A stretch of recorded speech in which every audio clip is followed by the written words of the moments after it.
ओम अज्ञानतिमिरान्धस्य ज्ञानाञ्जनशलाकया चक्षुरुन्मीलितं येन तस्मै श्रीगुरवे नमः। ओम विष्णुपदाय विष्णुपुष्पाय भूतले श्रीमते जयपतितस्मृति नमो आचार्य पदाय मिताय कीटपदाय गौरवतनोदाय नमो।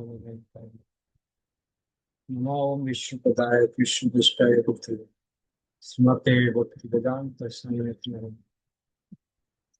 नमस्ते सरस्वती देवे गौरवाणी प्रचारिणे निर्विशेष शून्यवादी पाश्चात्य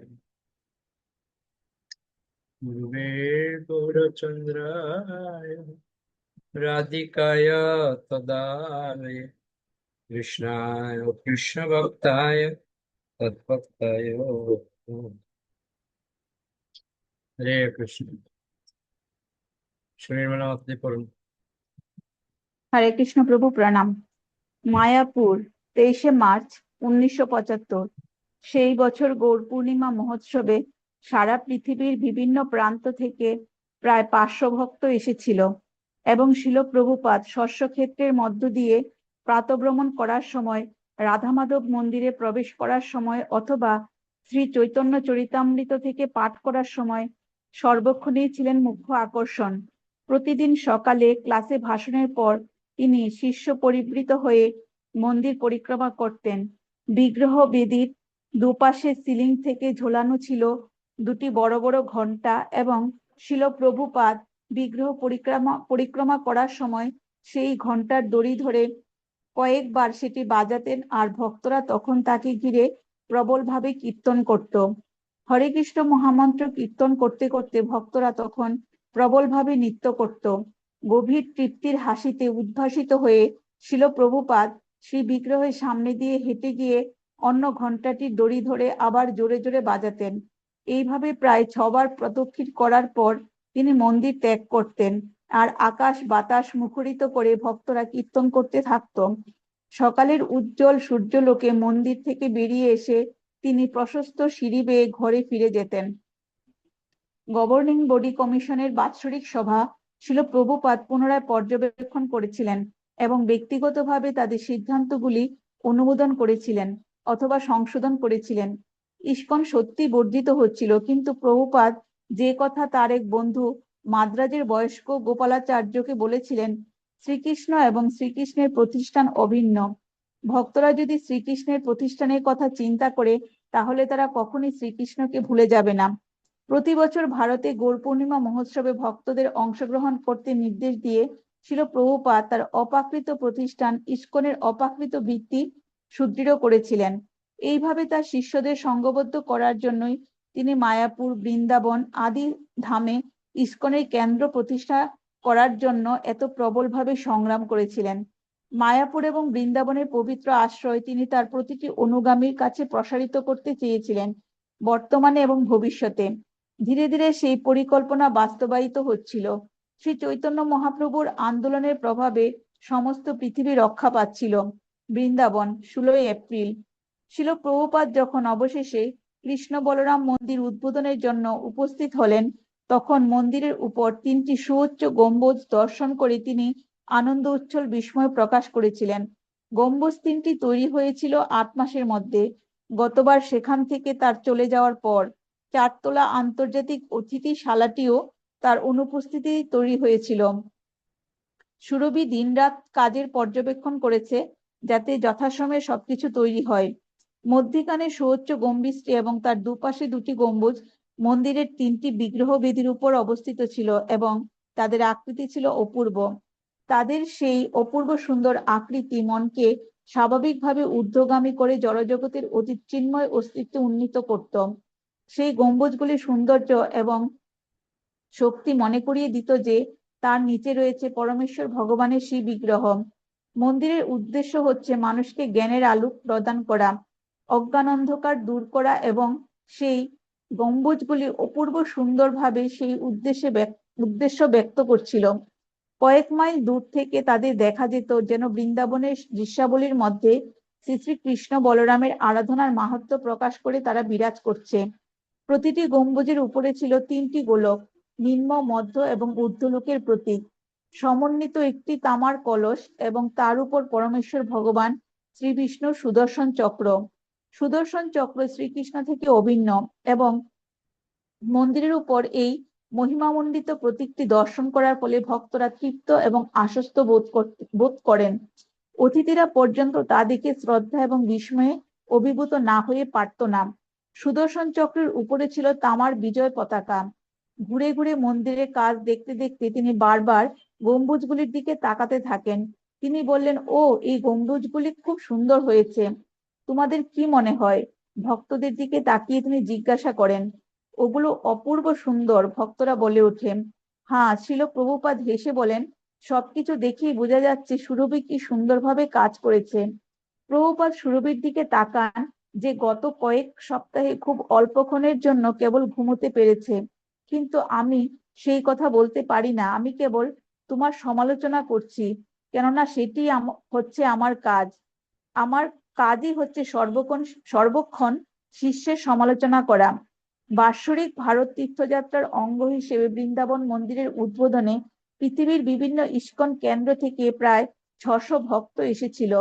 সবচাইতে বড় আকর্ষণ ছিল বৃন্দাবনের মন্দিরের উদ্বোধন এবং সেখানে বিগ্রহ প্রতিষ্ঠা। পুরোদমে প্রস্তুতি চলছিল, পরিষ্কার করা, সাজানো, রান্না করা। বহু আজীবন উৎসব এবং অতিথি এসেছিলেন এবং তারা 40টি ঘর সমন্বিত অতিথিশালায় বাস করছিলেন। প্রভুপাদের স্বপ্ন অবশেষে বাস্তবায়িত হলো। তার এই মন্দির হয়তো বৃন্দাবনের সবচাইতে সুন্দর এবং সবচাইতে ঐশ্বর্যমণ্ডিত মন্দির। অবশ্যই তা ছিল ভগবত ভক্তির আবেগ উচ্ছল এবং প্রচারের উদ্দীপনায় উজ্জ্বল সবচাইতে প্রাণবন্ত মন্দির, এবং তার সঙ্গে সংযুক্ত ছিল কৃষ্ণ ভক্তি পরায়ণ অতিথিদের থাকবার জন্য সবচাইতে সুন্দর অতিথিশালা। ঘুরে ঘুরে দেখতে দেখতে ছিল প্রভুপাদ এক প্রাঙ্গণে এসে উপস্থিত হলেন। সেখানকার মর্মরের মেঝে অদ্ভুত স্বচ্ছ এবং উজ্জ্বল। এটি আমেরিকার কোনো ভাড়া বাড়ি নয়, যা অন্য কোনো উদ্দেশ্যে তৈরি করা হয়েছে। এটি হচ্ছে একটি মন্দির, শ্রীমদ্ ভাগবতে বর্ণিত বৈকুণ্ঠের মন্দিরের মতো। এটি হচ্ছে পৃথিবীতে স্বর্গ। প্রভুপাদ বলেন, আমার মনে হয় এটি ভারতের অন্য সমস্ত মন্দিরকে অতিক্রম করে গেছে। ছিল প্রভুপাদ হাসতে হাসতে তমাল গাছটির সামনে এসে দাঁড়ালেন। তার সুন্দর শাখাগুলো উঠোনের একদিকে জুড়ে বিস্তৃত হয়ে আছে, এবং তখন তার মনে পড়ে গিয়েছিল মন্দির তৈরির কাজ যখন শুরু হয় তখন সেটি কেটে ফেলার কথা হচ্ছিল, কিন্তু তিনি তাতে বাধা দিয়েছিলেন। তমাল গাছ শ্রীমতী রাধারানীর লীলার সঙ্গে গভীরভাবে যুক্ত, এবং তা অতি বিরল। বৃন্দাবনে হয়তো কেবল 3টি মন্দিরের প্রাঙ্গণে তা রয়েছে, একটি এখানে, অন্যটি সেবাকুঞ্জে, আরেকটি রাধা দামোদরের মন্দিরের প্রাঙ্গণে। প্রভুপাদ বলেন যে এই তমাল গাছটি যে এত সুন্দরভাবে বর্ধিত হচ্ছে তা দেখে বোঝা যাচ্ছে যে ভক্তরা যথার্থ ভক্তি অনুশীলন করছে। মন্দির যে সত্যি সত্যি সম্পূর্ণ হয়েছে সেই বিষয়ে নিশ্চিত হয়ে ছিল প্রভুপাদ মন্দির এবং অতিথিশালার ঠিক মাঝখানে তার আবাসগৃহে প্রবেশ করলেন। অনেক ব্যাপারেই তার মনোনিবেশ করার ছিল এবং বহু শিষ্য সেখানে সমবেত হয়েছিল। এইভাবে রমন রীতিতে যেখানে কোনো মন্দির ছিল না, ভগবানের শুদ্ধ ভক্ত বাসনা করলেন একটি মন্দির হোক এবং ভগবানের প্রেমময়ী সেবা হোক, এবং একসময় যা ছিল একটি খালি জমি তা এখন তীর্থস্থানে পরিণত হলো। এমনই হচ্ছে ভগবানের শুদ্ধ ভক্তের বাসনার বল। ওকে ওকে। সব। হরে কৃষ্ণ প্রভু।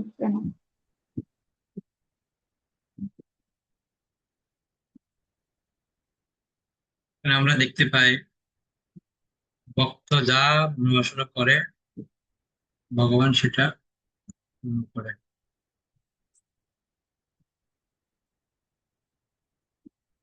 এটা আছে তার প্রমাণ। বিশেষ করে সুরভি, যে প্রভুপাদের একনিষ্ঠ শিষ্য। আমরা দেখতে পেলাম আগের বার প্রভুপাদ ওনাকে অনেক বকেছে, যার ফলস্বরূপ এবারে উনি সমস্ত কিছু কমপ্লিট করেছেন কাজ। যেটা প্রভুপাদ বলছেন, গুরুদেবের কাজ হচ্ছে শিষ্যকে বক। বুঝতে পারলে? বকা খেতে হবে, খেয়ে হজম করতে হবে, তাহলেই আমরা ভক্তিতে এগিয়ে যেতে পারবো। সুরভি কি বকেছিল প্রভুপাদ, ঠিক 8 মাস পরে মন্দির দাঁড় করিয়ে দিয়েছে, দেখলেন তো? ওকে, সর্বপ্রথম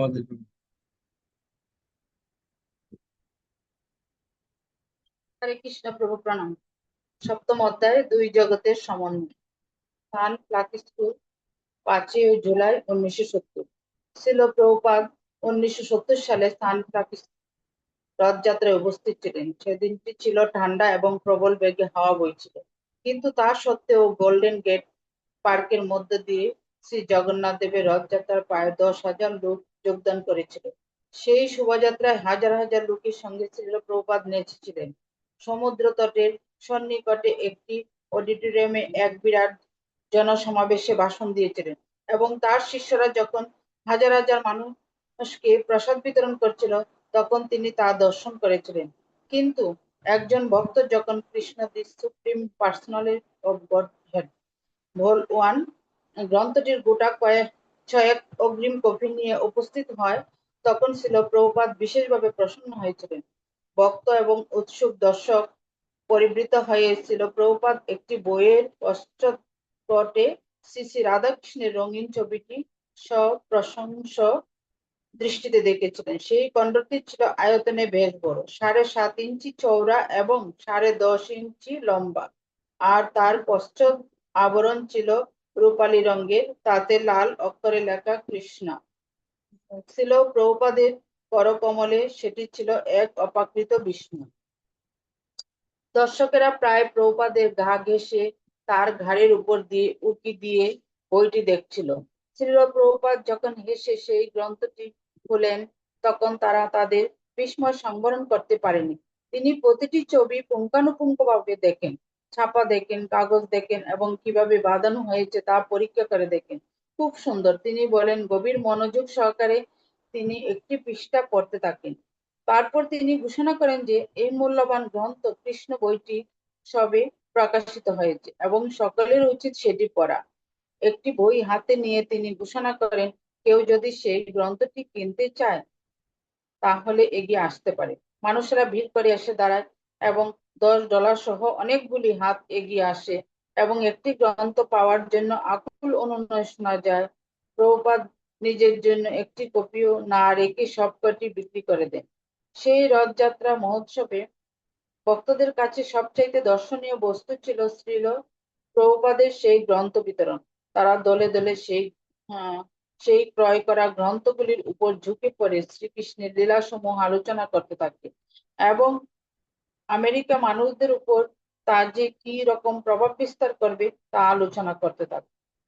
ব্রহ্মানন্দ বলেন, 1966 সালে প্রভুপাদ কিভাবে নিউ ইয়র্কের 26 নং সেকেন্ড এভিনিউতে টিচিং অফ লর্ড চৈতন্য প্রথম যে কপিটি তাকে দেওয়া হয়েছিল সেটি তিনি দান করেন। সেই বইটি আসার ঠিক আগে ছিল প্রভুপাদ সত্যব্রত নামক তার এক শিষ্যের সঙ্গে কথা বলেছিলেন, যে তার অন্যান্য গুরুবাতাদের সঙ্গে ঝগড়া হওয়ার ফলে মন্দিরে আসা বন্ধ করে দিয়েছিল। টিচিং অফ লর্ড চৈতন্য গ্রন্থটি প্রথম কপিটি যখন শ্রীল প্রভুপাদের কাছে নিয়ে আসা হয়, তখন তিনি ভক্তিপূর্ণ নেত্রে তা পর্যবেক্ষণ করেন এবং তারপর সত্যব্রতকে উপহার স্বরূপ সেটি দান করেন। সেই একমাত্র কপিটি শ্রীল প্রভুপাদকে এইভাবে দিয়ে দিতে দেখে ব্রহ্মানন্দ অত্যন্ত আশ্চর্য হয়েছিল। ব্রহ্মানন্দ সেই গ্রন্থটি প্রকাশ করতে সাহায্য করেছিল এবং তাই সে জানতো কত কষ্ট সহ্য করে শ্রীল প্রভুপাদ সেটি লিখেছিলেন এবং কত উদ্বিগ্ন চিত্তে তিনি 1 বছর ধরে সেই বইটি ছাপার প্রতিজ্ঞা করেছিলেন। কিন্তু সেটি পাওয়া মাত্রই তিনি তা দিয়ে দিলেন এমন একজন শিষ্যকে, যে পারমার্থিক জীবন সম্বন্ধে মোটেই নিষ্ঠাপরায়ণ ছিল না। সত্যব্রত বইটি নিয়ে শ্রীল প্রভুপাদকে ধন্যবাদ জানায় এবং সেখান থেকে চলে যায়। তারপর সে আর কখনো ফিরে আসেনি।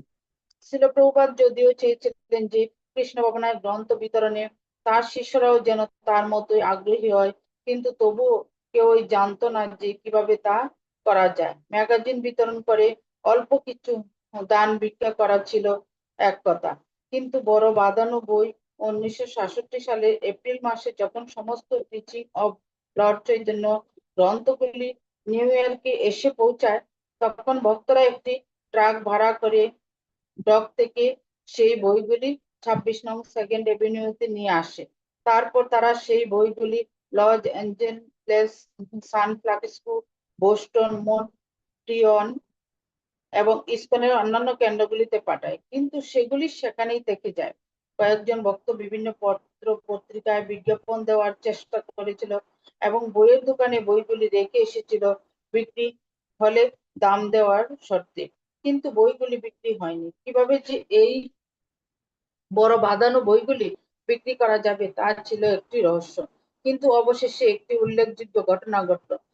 ঘটনাক্রমে একটি প্রান্ত আবিষ্কার হলো। 1971 সালে একদিন সান ফ্রান্সিসকোর কেন্দ্রস্থলে কীর্তন করার পর দুজন ব্রহ্মচারী যখন গাড়ি করে মন্দিরে ফিরে আসছিল, তখন তারা পেট্রোল নেবার জন্য একটি পেট্রোল পাম্পে থামে। সেখানকার কর্মচারীটি যখন টাকা নিতে জানালার সামনে আসে, তখন ভক্তদের মধ্যে একজন তাকে একটি কৃষ্ণ বই দেখায়। কর্মচারীটি সেই সম্বন্ধে বেশ উৎসাহ প্রদর্শন করে এবং ভক্ত দুটি তখন তার কাছে কৃষ্ণ ভবনামৃতের মহিমা প্রচার করতে শুরু করে। তারপর যখন তারা প্রস্তাব করে যে পেট্রোলের দাম হিসাবে সে একটি বই নিতে পারে, তখন সে রাজি হয়। সেই ঘটনায় বিস্মিত হয়ে এবং সেই সাফল্যে অনুপ্রাণিত হয়ে সেই ভক্ত দুটি পরের দিন কয়েকটি কৃষ্ণ বই নিয়ে একটি দোকানের সামনে দাঁড়ায়। সেইবারেও তাই হয়েছিল।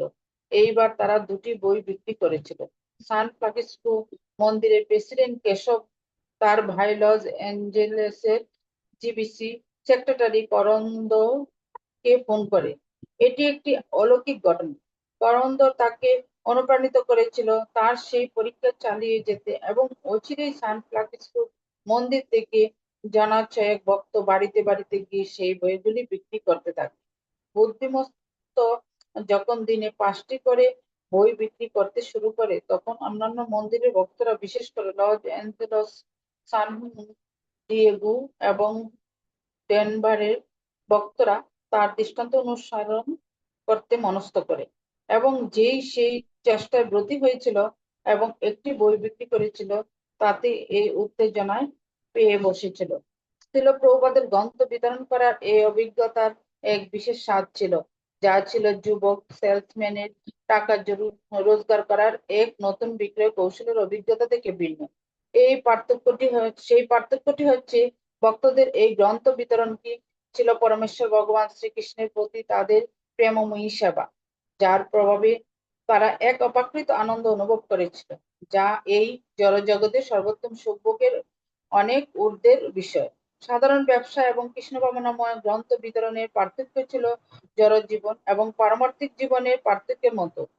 যদি কেউ জড়জাগতিক দৃষ্টিভঙ্গি নিয়ে পারমার্থিক জীবন দর্শন করতে চায়, তাহলে তারা তা বুঝতে পারবে না।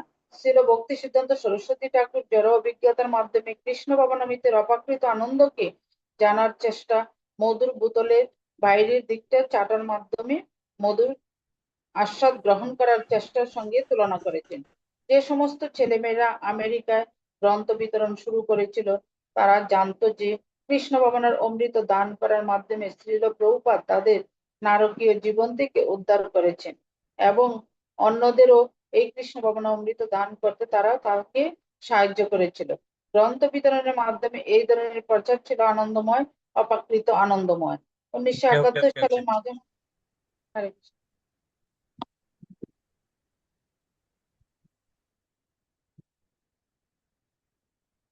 হ্যাঁ, প্রপাত কিভাবে রথযাত্রায় কিভাবে ভক্তদেরকে পরিচালনা করছেন, ভক্তরা কিভাবে প্রপাতকে খুশি করছেন, প্রজ্জ্বল দৃষ্টান্ত আমরা দেখতে পাচ্ছি। ওকে, কে বলতে চান?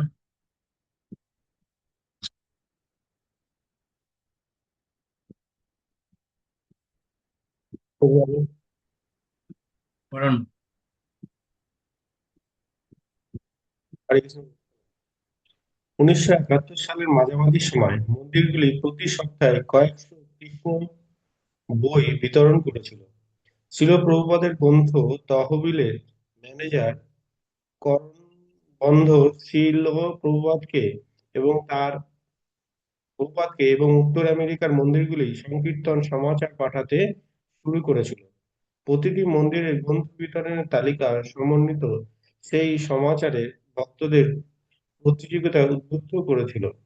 1971 সালের ডিসেম্বর মাসের সমাচারে করণ বন্ধর সারা বছরের মনোভাব সংকলন করে ভক্তদের কাছে আবেদন করেছিল গ্রন্থ বিতরণের পরিমাণ বাড়াবার জন্য। ইদানিং সর্বতোভাবে গ্রন্থ বিতরণে অনুষ্ঠান সান ফ্রান্সিসকোর মন্দির গড় পড়াতা দৈনিক 20টা গ্রন্থ বিতরণ করছে। তাদের কৌশল কি?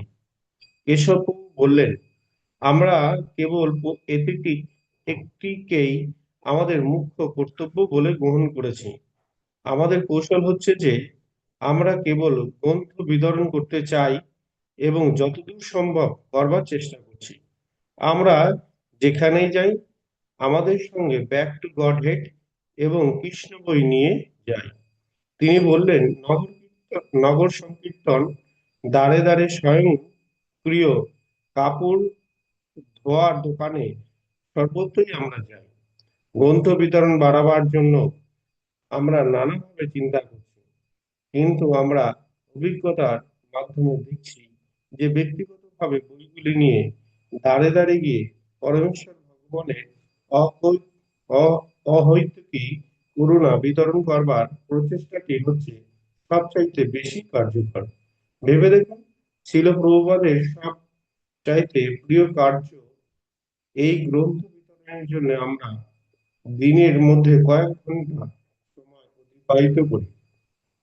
সারা বছরে সংকীর্তনের সবচাইতে মহিমামণ্ডিত অনুভবটি কিন্তু সমাচার থেকে আসেনি, এসেছিল শ্রী প্রভুপাদের কাছ থেকে, যিনি কৃষ্ণ বই বিতরণে রাজা কেশবকে বলেছিলেন। সান ফ্রান্সিসকো মন্দিরের ভক্তরা ক্লিয়ার আসছে না, একটু জোরে শোনা যাচ্ছে না কথাগুলি। সান ফ্রান্সিসকো মন্দিরের ভক্তরা যে কি অপূর্ব আমার গ্রন্থ বিতরণ করেছে সেই সংবাদ আমি পাচ্ছি। কোন কোনো কোনো দিন তারা 70টি কৃষ্ণ বই বিতরণ করছে। সুতরাং তা যদি সত্য হয় তাহলে আমি যখন আমেরিকায় ফিরে যাব তখন অবশ্যই আমি তোমাদের মন্দিরে থাকব। বিপুল ভাবে আমার গ্রন্থ বিতরণ করে তোমরা আমার অনুবাদের কাজে আমাকে গভীরভাবে প্রেরি- প্রেরি- অনুপ্রাণিত করছো। আর তোমরা তোমরা সকলে আমার প্রতি আমার গুরু মহারাজের আদেশ সুসম্পন্ন করতে আমাকে সাহায্য করছো। তাই আমি তোমাদের কাছে অত্যন্ত কৃতজ্ঞ এবং আমি নিশ্চিতভাবে জানি যে এই কার্যের জন্য শ্রীকৃষ্ণ তোমাদের লক্ষ লক্ষ বার আশীর্বাদ করবেন। আমি আশা করি যে তুমি এবং সান ফ্রান্সিসকোর মন্দিরে আমার প্রিয় শিষ্যরা সকলে সুস্থ সবল ভাবে এবং উৎফুল্ল চিত্তে অবস্থান করছো। এই চিঠির কপি ইসকনের প্রতিটি কেন্দ্রে পাঠানো হয়েছিল। শ্রীল প্রভুপাদ সর্বদাই সমস্ত ভক্তের উপর তার আশীর্বাদ বর্ষণ করেছিলেন, কিন্তু পূর্বে কখনো শ্রীকৃষ্ণের আশীর্বাদ লক্ষ লক্ষ বার বর্ষিত হবে এইভাবে বলেছেন বলে ভক্তদের মনে পড়ে না। যদিও প্রভুপাদ সাধারণত লিখতেন কোনো বিশেষ ভক্তকে কোনো কিছু নির্দেশ দিয়ে, কিন্তু সেই নির্দেশ সাধারণত সকলের ক্ষেত্রে প্রযোজ্য ছিল এবং শ্রীল প্রভুপাদের চিঠিগুলি ভক্তদের প্রধান কর্তব্য সম্বন্ধে তাদের স্পষ্টভাবে বুঝিয়ে দিয়েছিল। গ্রন্থ বিতরণ, তোমরা যে গ্রন্থ ও ম্যাগাজিন বিতরণ বৃদ্ধি করছো সে কথা জেনে আমি অত্যন্ত খুশি হয়েছি। আমাদের প্রচার কার্য যে সুদৃঢ় হয়েছে এটি তার একটি শুভ ইঙ্গিত। প্রচার তোমরা যত বৃদ্ধি করবে গ্রন্থ বিতরণ তত বেশি হবে। আমি বিশেষভাবে চাই যে আমার গ্রন্থগুলি যেন ব্যাপকভাবে বিতরণ হয়।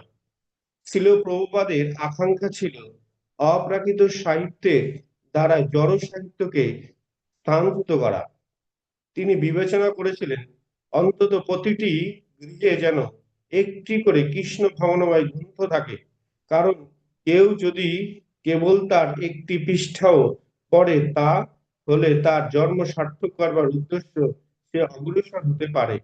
যদিও পাঠকদের 1% ভক্ত হয়, তিনি লিখেছিলেন, তাহলে পৃথিবীর আমূল পরিবর্তন হবে। মেল অর্ডার বিজ্ঞাপনদাতারা সাধারণত 5% লোকের কাছ থেকে সাড়া পেলেও সন্তুষ্ট হয়। শিল প্রভুপাদ তার থেকেও কম সংখ্যার কথা বলেছিলেন, 1%, যারা কৃষ্ণ ভাবনাময় গ্রন্থের প্রভাবে শুদ্ধ ভক্তে পরিণত হতে পারবে বলে তিনি মনে করেছিলেন। শ্রীকৃষ্ণ ভগবদ গীতায় প্রতিপন্ন করেছেন, হাজার হাজার মানুষের মধ্যে কেবল একজন সিদ্ধ লাভের প্রয়াস করে এবং হাজার হাজার সিদ্ধ সিদ্ধ পুরুষের মধ্যে কদাচিৎ একজন দুজন আমাকে তত্ত্ব তত্ত্বস্থ জানতে পারে।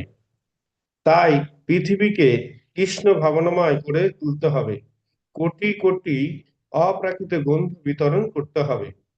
শিল প্রভুপাদ চেয়েছিলেন যে তার ভক্তরা যেন বুঝতে পারে কেন তারা গ্রন্থ বিতরণ করছে, এবং তিনি তার চিঠির মাধ্যমে তাদের নির্দেশ দিয়েছিলেন, কেবলমাত্র 5টি শব্দে ভগবানের পরিচিতি প্রকাশ করা যায়।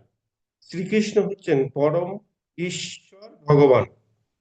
সেই কথা সম্পূর্ণরূপে বিশ্বাস করে তোমরা যদি উৎসাহ সহকারে তা প্রচার করো, তাহলে তোমরা অবশ্যই সফল হবে এবং তোমরা সমস্ত জীবের প্রতি সর্বশ্রেষ্ঠ দায়িত্ব সম্পন্ন করবে।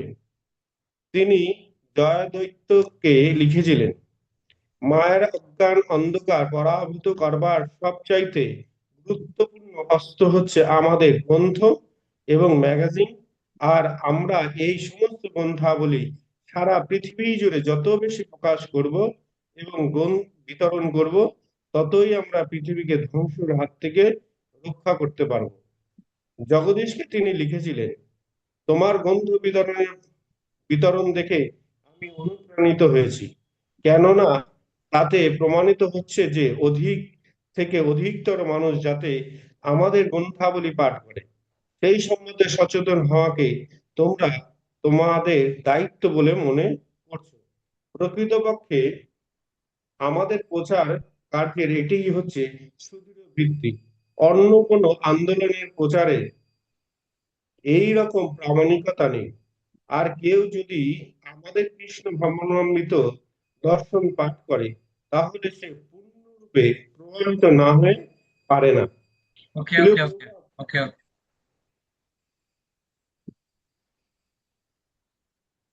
প্রচার কি করে করতে হবে সেটা আমাদের শিখালেন প্রভুপাদ। ওকে, অনেক ধন্যবাদ সবাইকে। বৈশ্য প্রণাম। বঞ্চা কল্পতরুভ্যশ্চ কৃপা সিন্ধুভ্যেব চ পতিতানাং পাবনেভ্যো বৈষ্ণবেভ্যো অনন্তর বৈষ্ণব জয় জয় গৌর